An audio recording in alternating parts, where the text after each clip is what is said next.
असुर एक ब्रह्म राक्षस पार्ट 3। पिछले भाग में आपने देखी विक्रम और रेवती की पहली मुलाकात की कहानी, लेकिन एक गलती से उनकी पहली मुलाकात भयानक रात में बदल गई और उनके सामने दिल को दहला देने वाला मंजर छा गया। फिर उस गुमनाम स्टेशन पर कब विक्रम रेवती से दूर हो गया उसे खुद पता नहीं चला। अब देखिए आगे। धुंध भरे जंगल के बीच रेवती की चीख सुन पूरा जंगल कांप उठा और फिर हर तरफ सन्नाटा छा गया। पंछी अपने पंख समेटने लगे और चमगादड़ों का झुंड आसमान से वापस अपने ठिकानों पर छिपने लगा। और इन सभी बातों से अनजान रेवती अपनी आंखों से अंगारे बरसा रही थी। उसके आसपास का जंगल ऐसे दहक रहा था कि धुंध गायब होने लगी और हर जगह रोशनी फैल गई।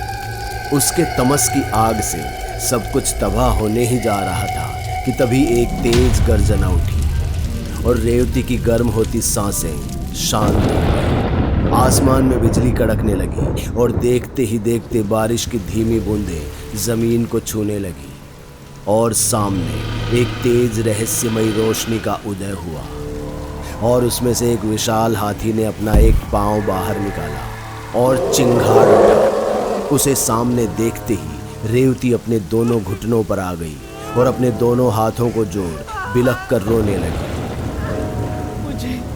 मुझे माफ करना गजराज, मैं इस प्रकृति को नष्ट नहीं करना चाहती, पर क्या करूं, मजबूर हूं। मेरे प्यार को किसी ने।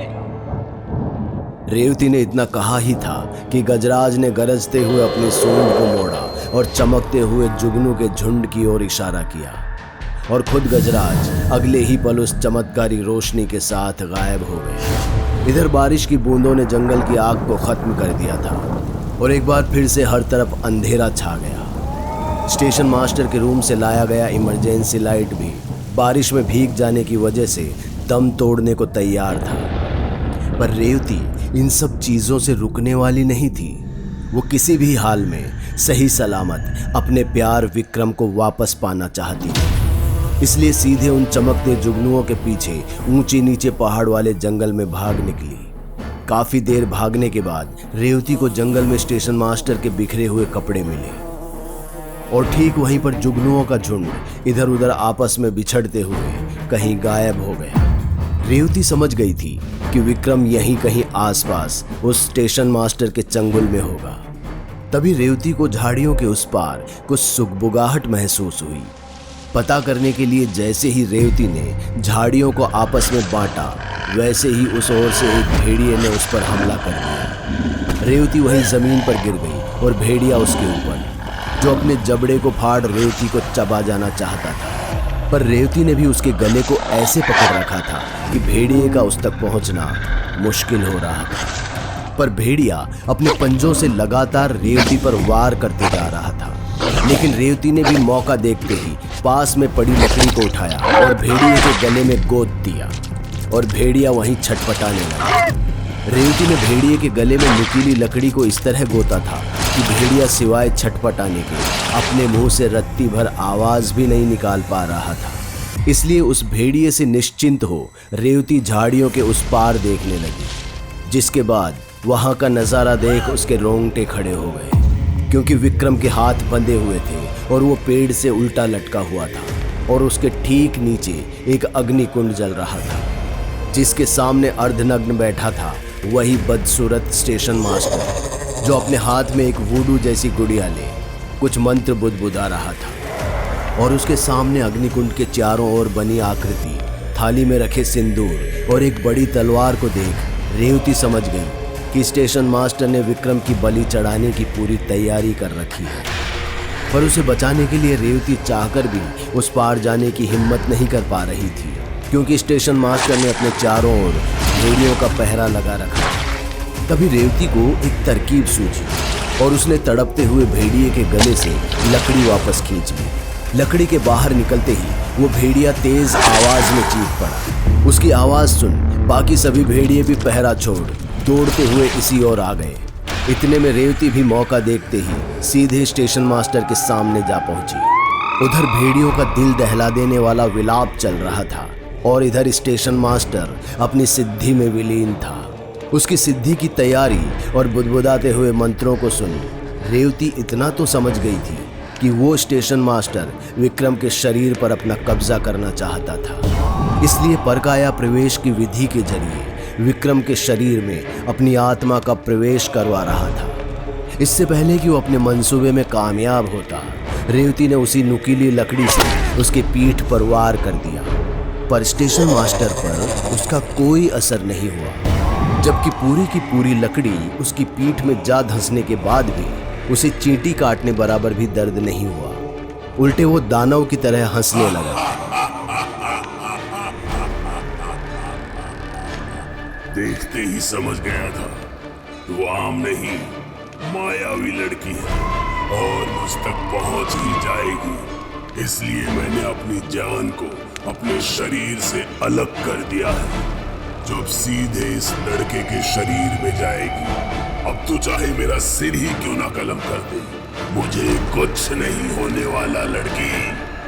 उसकी बात सुनकर रेवती की सांसें सूख गई।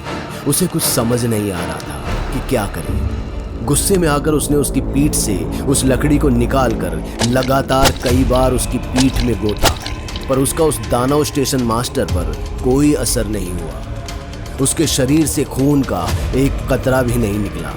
वो रेवती की इस नाकामी पर खिलखिलाकर हंसने लगा। और मार मुझे, इतनी जल्दी थक गई क्या? अरे तू मेरा कुछ नहीं बिगाड़ सकती। अभी यही तेरी आंखों के सामने तेरे प्यार की बलि चढ़ेगी। तू बस देखती जा। उसकी बातें सुनकर रेवती गुस्से में आग बबूला होकर बोली, नहीं नहीं, तुम ऐसा नहीं करोगे, वरना मैं तुम्हें यही जलाकर राख कर दूंगी। कोशिश करके देख ले लड़की। इतना कहकर उसने अपनी आंखें बंद कर दी और वापस से अपनी साधना में लग गया।